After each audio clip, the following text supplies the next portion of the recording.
Be me, 34 years old. Just got back from another disappointing coffee date with some guy from the app. Literally cannot understand what's wrong with men these days. Sitting in my corner office Monday morning, thinking about how this keeps happening. I'm objectively a catch. 6-figure salary, own a condo in the nice part of town, went to a good school, take care of myself. But every time I meet a guy, something always goes wrong. This weekend's date was particularly frustrating.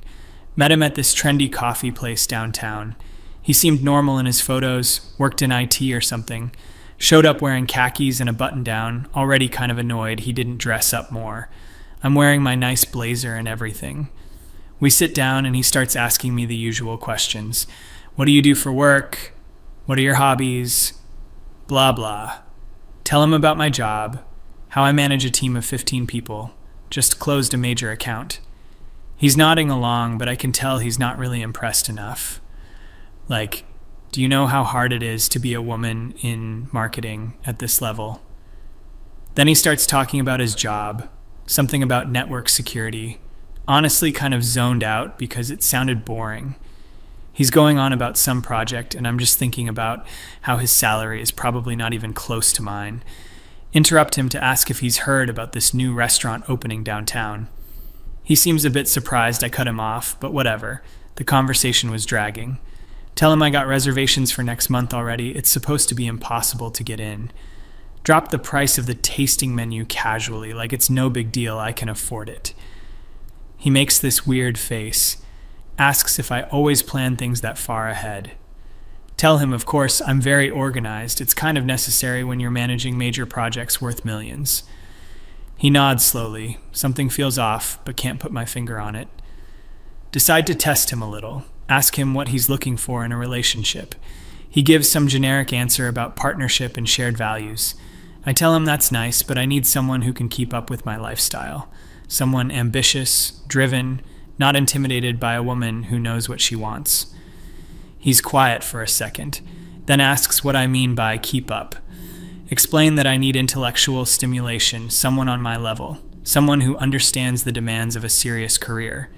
He asks if I think his career isn't serious. Immediately, have to backtrack. No, that's not what I meant. It is fine, it's just different. He doesn't seem convinced. The date kind of fizzles after that. He says he has to go, some excuse about meeting a friend. Doesn't even suggest meeting again. Whatever, his loss. Get to work Monday and tell my colleague Jennifer about it. She's been married for like 10 years, so she doesn't get the struggle. She listens and then asks, kind of carefully, if maybe I came on too strong. Excuse me? Tell her I was just being myself. If he can't handle that, then he's not right for me. She does this thing where she bites her lip like she wants to say something but doesn't. This is why I don't talk to her about personal stuff. Later that day, sitting in a meeting with the executive team, pitching a new campaign strategy. The CEO, Richard, is there, along with the CFO, Marcus. I've prepared an entire presentation, data-driven, comprehensive. 15 minutes in, Marcus interrupts with a question about the budget. Politely explain that I was getting to that. It's in slide 23. He leans back and says maybe I should jump to that now since it's kind of important. Feel my jaw tighten but smile. Skip ahead to the budget slide. He starts asking questions about the ROI projections. Defend my numbers, they're solid. I spent weeks on this. Richard asks if I've considered an alternative approach. Starts describing something that's basically a worse version of what I already proposed. Have to carefully explain why my way is better without sounding condescending. They finally approve it, but I can tell they weren't enthusiastic. This happens literally every time. They never question David's presentations like this, and he's the director of sales. After the meeting, Richard asks if he can have a word. Oh, great. What now? He says the presentation was good, but maybe I should work on being more flexible when fielding questions. I tell him I was being flexible. I answered all their questions. He does this sigh, says something about tone and receptiveness. I'm receptive. I'm literally always receptive. I take feedback better than anyone on the team. He says okay and drops it, but I can tell he doesn't believe me. This is the kind of thing I deal with constantly. My assistant knocks and reminds me I have lunch with my mother. Fantastic. Exactly what I need today. Meet my mom at her favorite bistro. She immediately asks about my dating life. Tell her about Coffee Guy. She listens and then says, "Well, sweetheart, maybe he was intimidated." Yeah, Mom. Obviously he was intimidated. That's the problem. Why are men so intimidated by successful women? She gets this look on her face, asks if I ever consider that maybe it's not about success. What else would it be about? She says something vague about connection and making people feel valued. I make people feel valued all the time. I literally manage 15 people and they all respect me. My team performs better than any other department. Mom says that's work. Relationships are different. Tell her relationships shouldn't be different. They should be equal partnerships. She agrees but says equal doesn't mean keeping score. I'm not keeping score. I just know what I bring to the table and I expect the same in return. She pats my hand in that annoying way she does. Says I'll figure it out. Get back to the office and there's an email from HR. Apparently there's been some complaints about my management style. Are you kidding me? The email is vague. Something about creating a more collaborative environment. Immediately know it's probably Trevor. He's been on my team for 6 months and constantly misses deadlines. Had to have a serious conversation with him last week about his performance. He literally said he was doing his best. Told him his best wasn't meeting the standard required for this team. Maybe that was harsh, but it's true. If I don't maintain standards, the whole team suffers. Respond to HR saying I'd like to discuss this in person. Get a meeting scheduled for Thursday. Spend the next few days fuming about it. Thursday comes and I meet with Janet from HR. She's younger than me, probably never managed anyone in her life. She starts off with the whole "this isn't punitive, just a conversation" thing. Asks me to describe my management philosophy. Tell her I believe in high standards, clear expectations, and accountability. She nods and writes something down. Then says several team members have reported feeling undervalued and micromanaged. Micromanaged? I literally give them autonomy once they prove they can handle it. The problem is half of them can't handle it. Janet says that different people respond to different management styles. Tell her that's fine, but we have targets to hit and I can't coddle people. She winces at the word coddle. Asks if I've considered that leadership is about bringing out the best in people. That's literally what I do. I push them to be better. If they can't handle being pushed, maybe they're in the wrong field. Janet is quiet for a moment, then says that the company values emotional intelligence as much as results. I have emotional intelligence. I'm aware of my emotions and I'm aware of theirs. That doesn't mean I have to lower my standards. She says she's going to recommend I attend some leadership training. It's not mandatory, but highly encouraged. Leave the meeting feeling completely misunderstood. Nobody gets that being nice all the time doesn't get results. That weekend, decide to take a break from dating apps. Go to a networking event instead. Might as well focus on career stuff. It's at this hotel ballroom, lots of people from various industries. Spot an interesting conversation happening near the bar. Group of people talking about emerging markets or something. Join the conversation, introduce myself. There's this guy, probably late 30s, decent looking, well-dressed. He's talking about some investment strategy. I mention that I've been looking into similar opportunities. We end up talking one-on-one while the others drift away. His name is Andrew, works in finance. He seems actually intelligent, asks good questions, tells me about his work, managing portfolios for high net worth clients. Okay, now this is promising. We talk for like an hour. He asks if I want to grab dinner sometime. Absolutely. Finally, a man who seems like he's on my level. We exchange numbers and set something up for next week. Spend the next week feeling optimistic. Maybe Andrew will be different. The day of the dinner, I get there first. It's a nice steakhouse, upscale but not pretentious. Andrew shows up right on time, good sign. We order drinks and start talking. Conversation flows pretty well at first. He tells me about a difficult client situation he handled. I tell him about my recent presentation to the executive team, mention how Marcus questioned my budget. Andrew asks what Marcus's concerns were. Tell him they were unfounded, my numbers were solid. Andrew asks if I considered his perspective anyway. I mean, sure, but he was wrong. Andrew gets this thoughtful look, says that sometimes people raise objections not because they're wrong, but because they need to feel heard. Okay, weird thing to say, but whatever. Tell him I hear people all the time. I'm literally in meetings all day hearing people. He smiles, but it doesn't reach his eyes. Asks about my team, how many people I manage. Tell him about the 15 people. Mention the HR situation. Frame it as them being too sensitive. Andrew asks what the specific complaints were. Tell him micromanagement and feeling undervalued.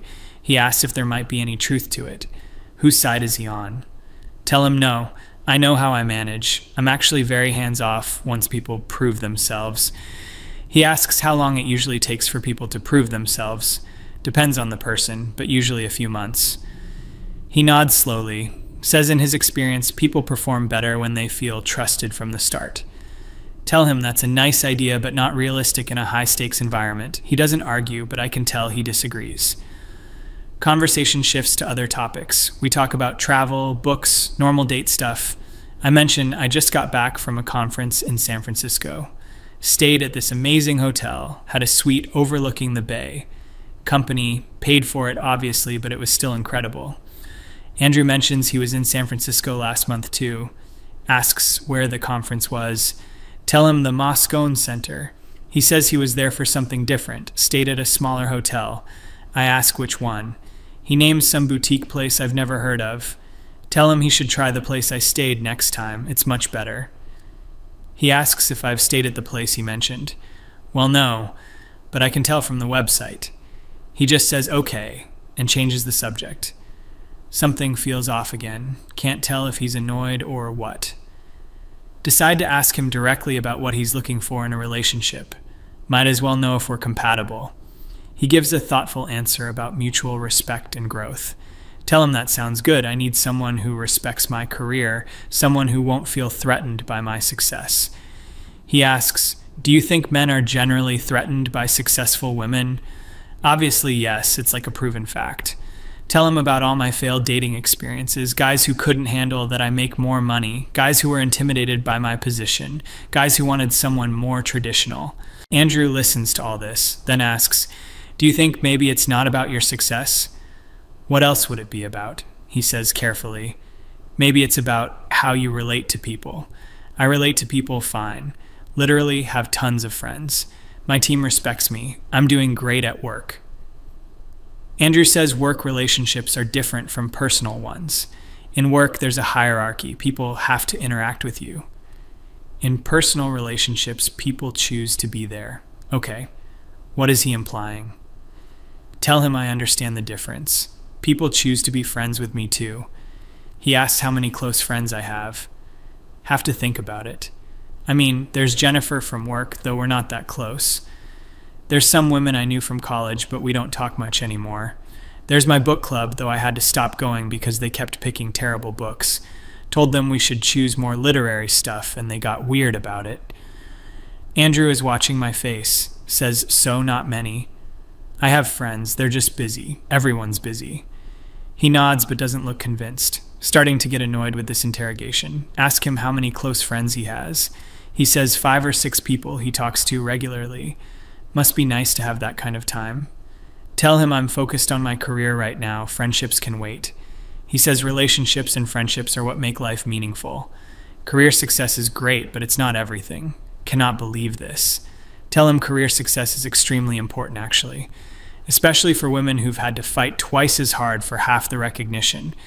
He agrees that's true and unfair, but says that doesn't mean alienating everyone around you. Alienating? I don't alienate people. People alienate themselves when they can't handle a strong woman. Andrew puts down his fork.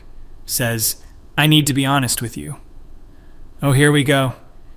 He says I seem like a very accomplished person. But this whole dinner has been exhausting. Excuse me? He says I've spent the entire time talking about how great I am, how wrong everyone else is, how I'm always right and everyone else is threatened or incompetent or too sensitive. Tell him that's not fair. He asked me questions and I answered them. He says yes, but I haven't asked him a single question about himself. That I've dismissed or contradicted almost everything he said. That when he mentioned his hotel, I immediately said mine was better without knowing anything about his. I was just making a suggestion. He says it's not about the hotel, it's about a pattern. Says every story I've told tonight has been about me being right and someone else being wrong. My team, my executives, my dates, even my book club.